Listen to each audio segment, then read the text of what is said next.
So this is why talent or physical strength or ability seems to be inherited or something that you can't work on.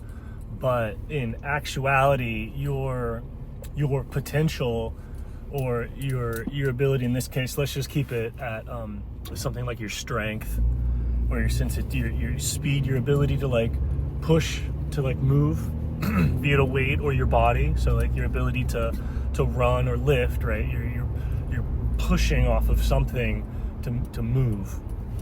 And so your potential at that is the limit of it is your attachment to silence or your attachment to stillness, and that's running underneath everything.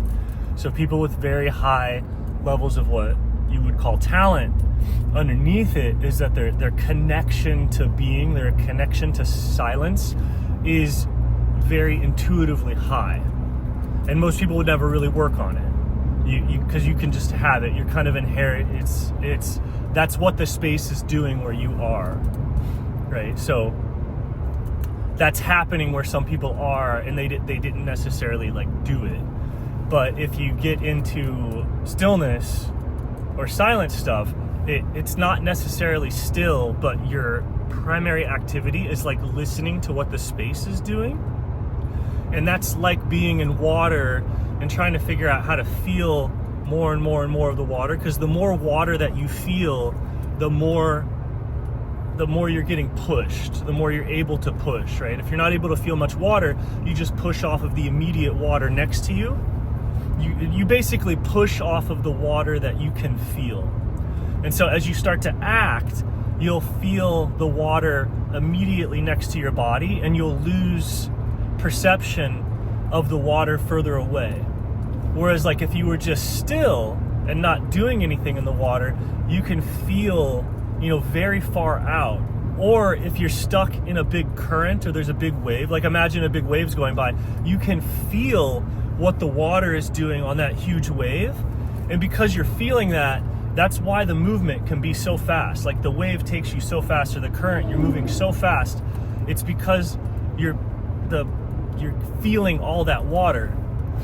If you can up your water feel, like in still water, or be sensitive to where like large volumes of water are moving like a wave, then your ability to output force radically increases. Like somebody without a good catch in swimming is without good water feel, they're not pulling on much water per movement. You're mostly slipping through the water without pushing on it. The instant you start moving through the water, that none of that is pushing off of the water.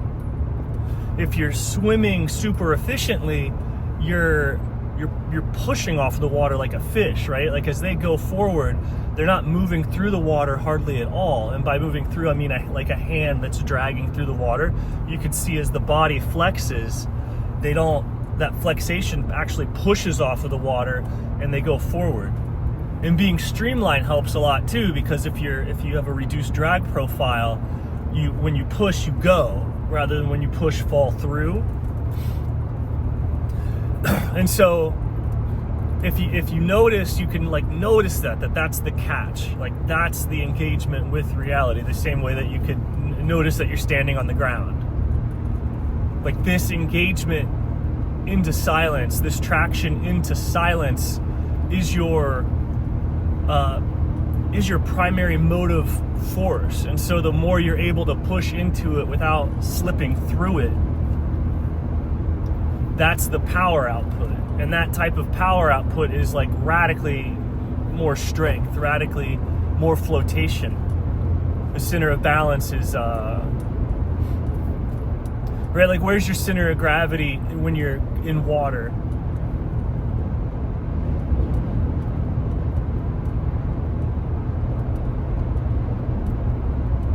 And you're the whole body of water, right? That's where your gravity is. It's touching all over the bottom of the pool. When you're in water, your center, your grounding point is basically the entire body of water.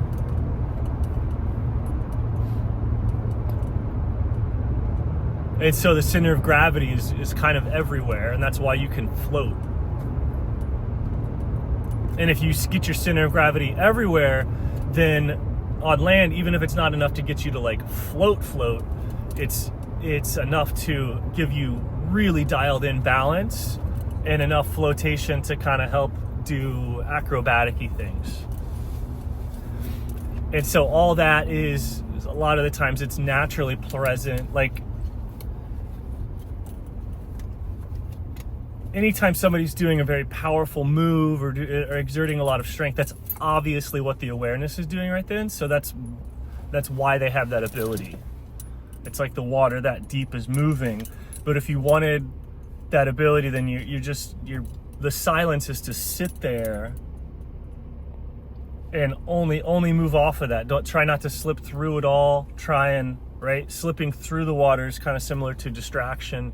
And if you were to if you're constantly aware of the space as you move through it, it's that thing to where you're feeling out many meters or infinitely away from the body, because you're in awareness. And it's like being at the bottom of the ocean, right? The atmosphere is basically an ocean, and so you're in it at the bottom, so that volume of the space is literally like an object that you are in, and you're participating in it. You are it. Just like an object floating in the ocean is participating in what the ocean is doing, everyone is participating in this ocean of air, right? We're submerged in the air, and then we're floating on the surface of the ground. Just like you'd be floating on the surface of the ocean. And so seeing all that, you could start participating in the space. Like participating in the space or the volume of those things, rather than just participating in whatever's happening on the surface.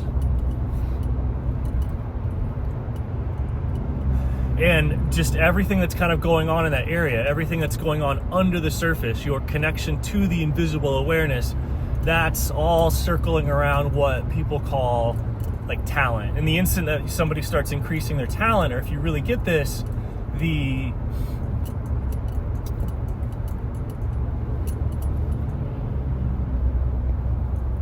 actual the thing that you want to be talented at becomes less interesting than the talent itself.